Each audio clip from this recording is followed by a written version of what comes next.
वो आपने कहावत सुनी है, चाहे खुद का पति मर जाए लेकिन सौतन विधवा होनी चाहिए।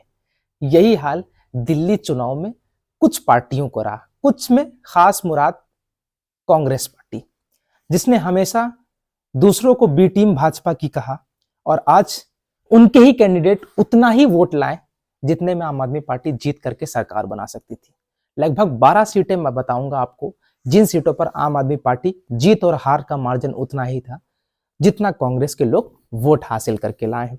कांग्रेस बहुत खुश थी, आपने देखा आज हारने के बाद लगातार जो है वो हैट्रिक जीरो की मारने के बाद भी जो है वो क्या नाम है, कांग्रेस के लोग जो है वो खुश थे। चलिए वो मैं आपको 10 सीटें बता देता हूं, वो कौन कौन सी सीटें थी जिसमें जीत और हार का अंतर क्या था।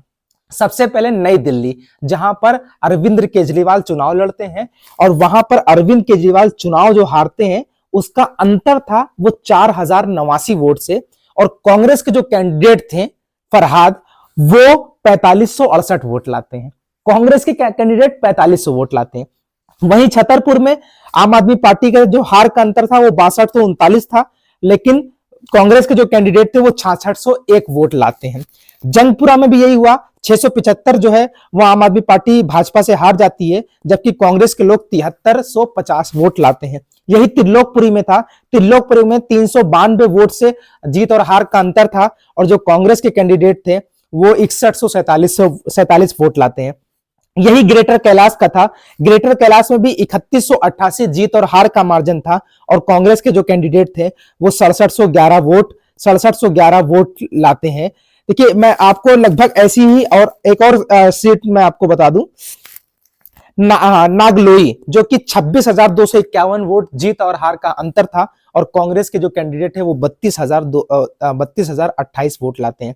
तिमारपुर में भी 3310 हार और जीत का अंतर था आम आदमी पार्टी का, लेकिन कांग्रेस के लोग 6997 वोट लाते हैं।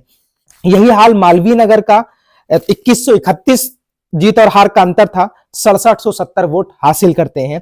यही हाल राजेंद्र नगर 1231 वोट का जीत और हार का अंतर था, लेकिन 4015 वोट ला करके कांग्रेस वाले जो है वो संतोष करते हैं। यही हाल संगम विहार का था, संगम विहार में जीत और हार का जो अंतर था वो 344 था, और कांग्रेस के कैंडिडेट 15,863 वोट लाते हैं। दिल्ली कैंट में 2029 वोट से आम आदमी पार्टी हार जाती है, कांग्रेस के कैंडिडेट 4252 ला करके खुश नजर आते हैं। अब मुझे ईमानदारी से बताइए किसकी वजह से भाजपा आई? यार वो मुझे याद है, मैं आप बहुत अच्छी तरीके से जानते हैं, माँ जो है वो अपने बच्चों को भूखा नहीं देखती।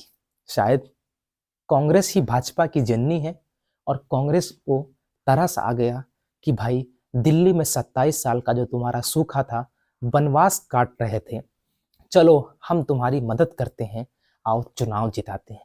मैं इसलिए कह रहा हूं क्योंकि यही कांग्रेस वाले असदुद्दीन ओवैसी को भाजपा की बी टीम कहते थे, यही कांग्रेस वाले अरविंद केजरीवाल को भाजपा की बी टीम कहते थे, हरियाणा के अंदर, गोवा के अंदर, गुजरात के अंदर। यही आम आदमी पार्टी के मुखिया कांग्रेस को भाजपा की बी टीम कहते थे। देखिए देश में संविधान है, देश में कानून है, देश में लोकतंत्र है, सबको चुनाव लड़ने का अधिकार है। तमाम राजनीतिक पार्टियां चुनाव नहीं लड़ेंगी तो क्या भैया गेहूं काटेंगी, किसानी करेंगी?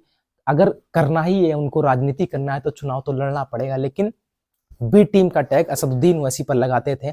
आज सोचो कांग्रेस अगर ये प्रदर्शन ना करती, कांग्रेस जो है वो भाजपा की बी टीम की तरीके काम ना करती, तो क्या भाजपा की सरकार दिल्ली के अंदर बन रही होती? आप कमेंट में अपनी राय जरूर दीजिएगा। इस पूरे मामले में क्या कुछ सोचते हैं? आपकी बेहतरीन राय हमारे लिए आगे एक नई वीडियो बनाने का सबब बनेगी, तो आप अपनी राय दीजिए, हम आगे आपके लिए एक नई और बेहतरीन वीडियो ले आएंगे। आप मेरे यूट्यूब चैनल को सब्सक्राइब करें और वीडियो ज़्यादा से ज़्यादा शेयर करें।